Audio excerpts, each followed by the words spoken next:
First of all, I just would love to, express my gratitude for showing up here, for being here in this platform. It's really amazing to see you here. So, the Curator Speaks is it's a grassroots initiative creating the spirit of spreading and sharing the voice of leaders to mold the young minds to become the pioneer leaders of the world.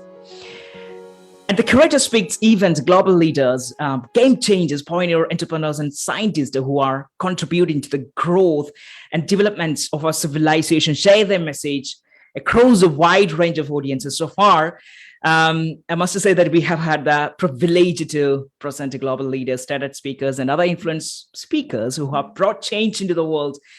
And it's an honor, privilege to see you be a part of this movement. And so first of all, we have two amazing gentlemen, Sudhir Rao and Jabulu Makai. So Sudhir Rao is a leadership whisperer. I hope he can explain exactly what it is. But, leadership whisperer is a coach who enables people to connect with and bring out the true innate leadership traits through self-inquiry.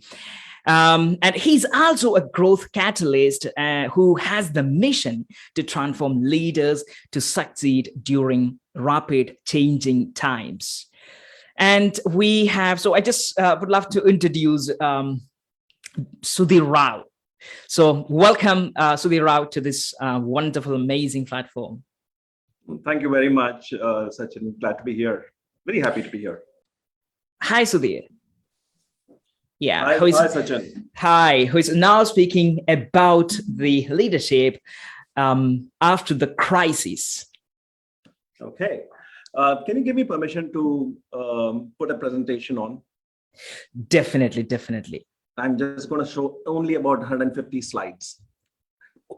Wow. I'm kidding. I knew you must be kidding. Tell me when you're done. Okay, so yeah. Right. That should be fine. And just give me a moment. Right. Can you see my screen? Yes. Good. Okay. First of all, thank you very much for having me here. Sachin, it's a privilege, it's a pleasure to be here, to be speaking on this topic.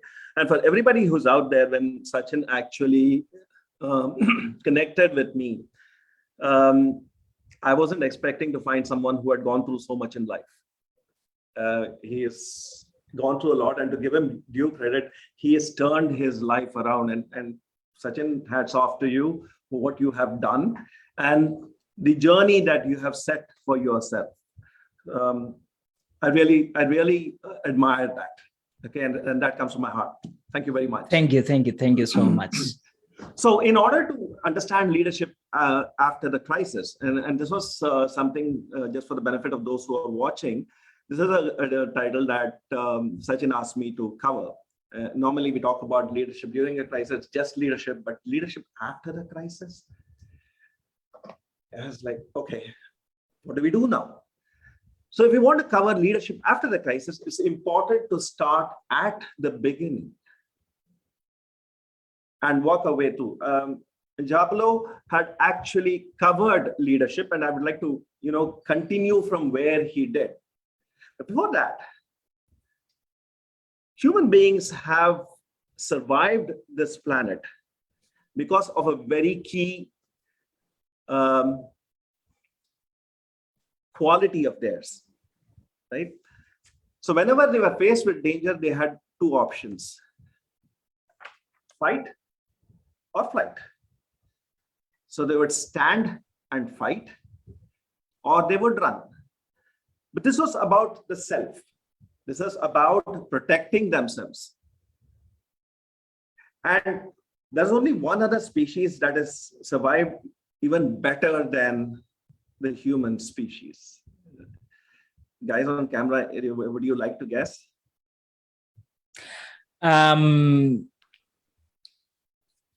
One species that has survived millions of years. Human. Apart from human, are you asking? Apart from humans. Chimpanzee or Chimpanzee, okay. I heard another answer. What is that? I heard another answer there.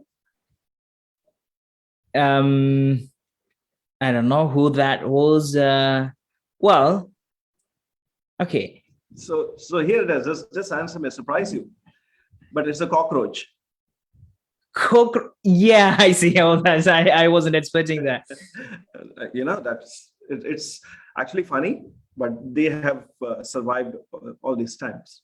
So when man got together, and when I say man, I'm talking about man and women put together. When the human beings got together, they brought in someone who would control them, who would protect them, and we call them leaders, right? And when people, were protecting themselves, and for those who would like technicalities here, basically their brain was being hijacked. The thinking, planning, everything, decision making would shut down, and that's what helped us in the fight or flight kind of a situation. But when you were talking about leadership, it's what's in the prefrontal cortex, the personality, the decision making, that needed to be enabled. So people had to train themselves to do that. But for thousands of years, leaders were people with position. They had absolute power. And so until maybe 100 years ago, it was monarchy, it was dictatorship. People had, that kind of a power. It was positional. And as Jabulu said, it's today in this world, which has grown smaller, leadership is not about power. It is the ability to influence others around you without authority. And believe it or not, this is the case even for CEOs today. If you look at the stakeholders of the CEOs of organizations, most of their stakeholders are people that they cannot control. So that transition or the transformation has gone from, being the past where people were kings, monarchs, to dictators, and today to people who would influence without authority. But leadership itself has different connotations. It works differently in different situations. And I'm going to show you an example of one man. And this man, some of you, at least Indians, may recognize him. His name is Vikram Batra. And Vikram Batra was an army man, for those who are not familiar with him. He fought in the Battle of Kargil in Ladakh, and he had fought bravely, gone up to the point to capture the place, and the text says that he died while rescuing an injured officer when he was leading his men. But there's something that is not on this sheet which talks about his leadership. As his soldier was injured in that assault, and they were pinned down by enemy fire, his sergeant was ready to go and grab the injured soldier, and bring him back. But Vikram stopped him. He said, "You know what? My men are my responsibility." Number one. Number two, he said something even more significant. He said, "You have a family and you have children. I want them to have a father." And then he got up in that final charge, which ended up, actually in him dying. But in his death, he inspired his men to charge that position and take it over. And this is situational leadership. This is where he was operating with his full faculties. He was taking care of the men around him. He was thinking of others. But we are talking about army men who have been trained to think. They are trained to react in situations. But the main question is this: Are normal, everyday people, can they become leaders? So let's talk about this person. Some of you may know who she is. Some of you may not. But on the night of November 26th, 2008, the leadership of Unilever was having a banquet, a party in the Taj Mahal Hotel in Mumbai. That was a day 4 terrorists stormed the hotel. They were firing indiscriminately. They shot people. They killed people. And as the party was underway, this lady actually heard the shots. First, she thought they were fireworks. Then she realized that this couldn't be fireworks, and she got the news that they had been attacked. She was the assistant banquet manager of that party. So in her mind, all the guests were her responsibility. So she shut the place down, doused the lights.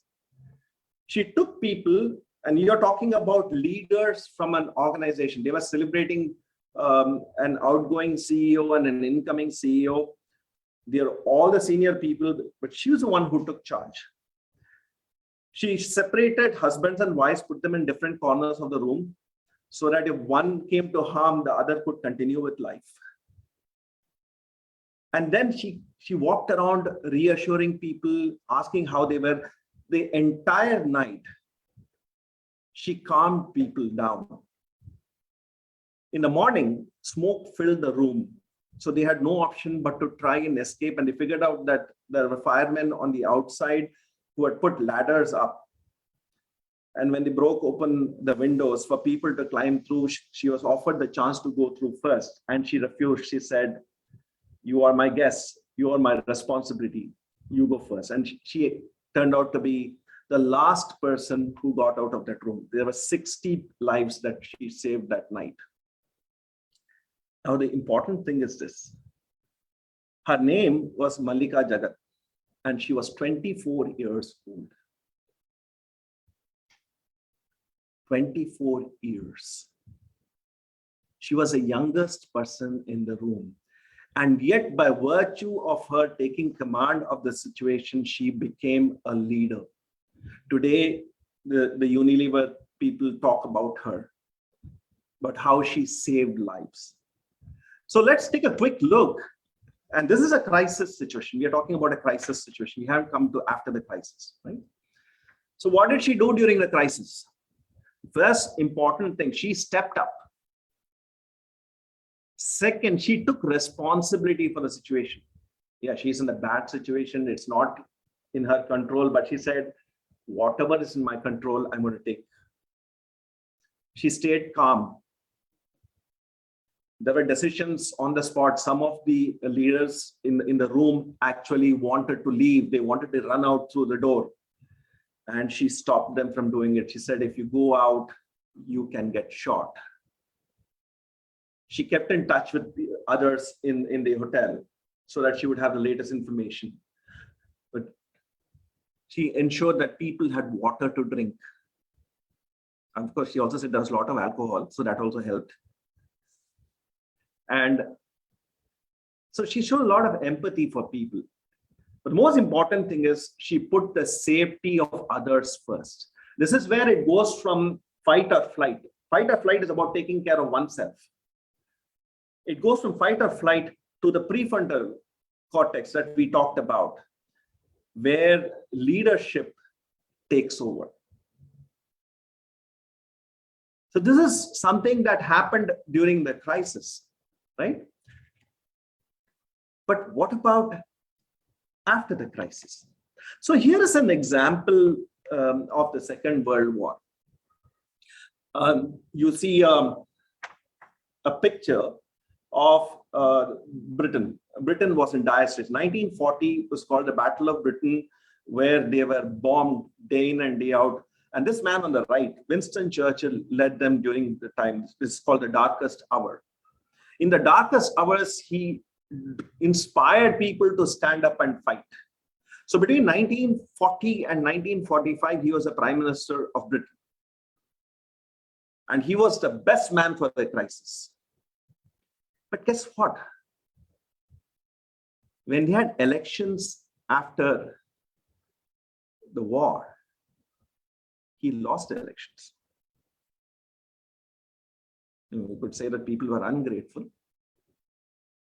But people thought that he was a best person for a crisis, but he was not necessarily the best person to handle what came later. So what is the kind of leadership one needs after a crisis? For that, let's take a look at an event that happened in Japan. On January 17, 1995, an earthquake of magnitude 7.3 on the Richter scale hit Kobe, a town, a city in Japan. Kobe was very close to Osaka. And it devastated 60,000 homes. 60,000 homes were destroyed. Over 6,000 homes were burnt. The main highway between Kobe and Osaka was badly damaged. The Shinkansen, which is a bullet train, was basically stopped. The tracks were gone. But something wonderful happened. And I got a sense of what was happening there from someone who was actually on the spot. And I will tell you a little bit about him as towards the end of this program. As this building shook and this person came down, and he is an Indian who was living in Japan, and they got out, he noticed that everybody was calm. Nobody was panicking. So everybody calmed down and they went and stood there until the earthquake stopped. He survived that night. And after that, everything was in shambles for the next few days. There was hardly any water, electricity. There was a little bit of electricity now and then. So when the water came, they would stand in line to get water, and they would take the water 600 steps up. Their neighbors would come and help them carry it up. And the Japanese, when they're standing there, they were basically, they pushed him and his father ahead, saying, "You are our guests, and you should have the water first." When the earthquake happened, there were people in the supermarket buying stuff. And as the earthquake happened, they put everything back on the shelves because they wanted to make sure that everyone would get it. So they were those who were taking more than their normal share, they put it back on the shelf. The collective responsibility of these people was amazing. But what was more amazing was the way they banded together to make things happen. First, the authorities decreased. Now, here's the thinking. Now, this is what happens after the crisis, right? Now, they're cleaning up the city. And when they're cleaning up the city, you can't have everybody on cars because it'll stop the emergency crews from working. So what they did was they reduced the price of a bicycle. So people could either buy a bicycle or walk. One of the things they were thinking about was they thought that buildings, bridges were all, immune to the earthquake. And they quickly realized that this earthquake actually exposed all the faults. And they sat down and went back. They did a thorough analysis. And when they rebuilt the city, they rebuilt it even stronger than before. They put in, they put in a lot of procedures and processes to handle events like this. So when you are in a crisis, you don't have time to think about all of this. But when you get out of the crisis, after the crisis, and that's where you need a leader who will have vision, who can see the future, who can look at what happened in the crisis and then work on fixing it. So when they did that, they used a term. This is the reason, this is the way Kobe recovered. In 6 years, they recovered from their earthquake. Look at that city. I'm going to push it back one slide. Look at this city. Look at the smoke. Look at the destruction. Look at the devastation. In 6 years, you're looking at a complete transformation. And that is from a Japanese term called Kairitsu. Kairitsu is where all the stakeholders and leaders come together and work collaboratively towards a common vision to ensure that it comes true. They don't have personal agendas. They look back at the challenges. So when leadership after crisis is all about being able to do that, it's not always just action. So the difference between a crisis, and this is why I wanted to bring that difference. What did the Japanese leaders do? They did all of the other things that we talked about previously, but they showed vision. They worked together, they collaborated, they planned and strategized, and they empathized with the public. They made sure that people were listened to. They made sure that people got what they needed. I saw this happen in all other places, a lot of other places. I can keep talking about it, but we don't have that kind of time right now. So I want to bring up, the person who told me what happened here. He didn't actually tell me. He told me through his book, but I do know him personally. And he wrote this book, Challenge. Okay, his name is Jai. Okay, his name is Jai Narayan. It's right here at the bottom. And he wrote this book, Challenge. This is him. And you know something which is incredible about him? He is blind. And yet he inspires people with the way he narrates stories, he talks about leadership. He's a fantastic speaker. His sense of humor is amazing. So he lived in Japan. And his book has an account of that I was able to take out of to speak about in this specific talk.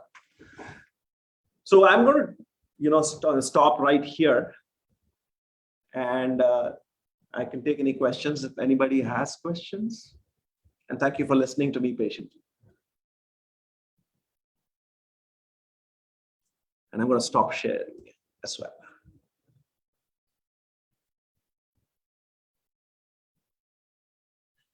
I can't hear you. Okay. Yeah, so that was really amazing. Just when you were showing us the difference between Japan's Kobe before crisis and after the crisis, and you showed us the difference in just 6 years. And I was wondering about India and some of the cities and some of the places here, and I was thinking about the same thing that actually that I was witnessing for years, and I was thinking about why we couldn't create that change, because those people, they were kind of they're devastated. They lost lives. They lost hopes, that they didn't find any way to move further. But within 6 years, they not only were able to bring back to normalcy, but they were stronger, much stronger. Mm-hmm. That's really amazing. And so I was wondering what message that you could give to people now. We've been going through COVID and COVID recession, so there has been lots of people have lost lives, people have lost their loved ones, people have lost their jobs now. For some people, they are afraid of being fired or just fired from the jobs because of something else would happen. So as you said about this amygdala and the leadership position where driven by the frontal prefrontal cortex, and I think so some people who do not have much this leadership skills are still maybe driven by this amygdala, always thinking about what might happen in the future. So what is your message to those people and organizations or communities who are surviving now, trying to come to normalcy? Look, there's one thing I firmly believe, Sachin, and we talked about leadership, right? Leadership has different connotations. It is people. I believe that leadership is there in every one of us. We just have to find the right way to bring it out. So my first, thought is believe in yourself. Because if you don't believe in yourself, nobody else will. Let's take a very simple example. You board a flight. You sit down, two air hostesses walk towards you. One is nice, bubbly, chirpy. She says, "How are you doing? What a fantastic day it is. So you look bright." And the other one is, down in the dumps, grumpy. And she says, "Oh, take this." Right? Both of them, same job, same airplane, same passengers. Who would you look at and talk to more? Who would you feel better about? Definitely the one who is, who is energetic, passionate, who is vibrant. Excellent. So that person may have thousands of troubles, may have thousands of issues. Just by the fact that she is bringing that inner energy out makes her appeal to the world. People receive it. So I know that everyone has different challenges, different troubles. But when I see people who come out of this, you included, you came out of this. You had a tough time. And now you're making something of yourself and you're changing the world around you. So everyone can, they just have to believe that it is inside. We can sit back and wait and say, okay, I'm going to let somebody else do the job. But that's not a leader. A leader is someone who steps up and says, I am there for you. That's what this world is about. Nobody cares whether you have a title or not. I mean, Bangalore, there was a young kid, 22-year-old, who transformed 4 or 5 lakes. People thought he was mad. They thought he was crazy. But then he walked up to them and told them, what could happen to their lives if the lakes stayed the same way. He talked to them about what could happen if the lakes were changed. And guess what? He had a lot of people who joined him. And he was able to make a great difference. So each one of us in this world can make a difference. I know we go through fire, but fire only tends to polish us, make us stronger. No pain, no gain. If you don't do push-ups, you can't fight. You want to go into a boxing ring, better do push-ups. And then the best dialogue I've heard, and then this is from Rocky, is life is cruel. It's going to knock you down. The winner is not the one who throws the most punches. He's the one who gets up every time he is knocked down. Every time. And that dialogue is worth listening to again and again and again. So I'm going to tell people, chin up. It is always darkest before dawn. It's going to be a better day. Thank you so much, Sudhir Rao. Thank you. So really, it's an amazing to listen to, especially to leaders like you. As of course we need to, despite the the COVID or the restrictions or the problems that we are facing, we need to come out of it, because that's what human spirit is. That's what human. That's what we have done so far. Yeah, there has been many crises, but we have survived all, and we have come so far, and we can overcome anything. And thank you for such a wonderful talk. And especially, I just would love to thank you once again for Jabulu, Makai, and Sudhir Rao for being a part of this movement. And I think, leadership, when it comes to leadership, it's this mindset to bring change, to push through the hard times, and to bring progress, to move toward progress. And we can all do that because we have that power to overcome crisis, whether it's financial or mental or anything. So and I wish that you may develop these skills, and have show your community and organization, so society, to overcome the struggles that you may have in the future.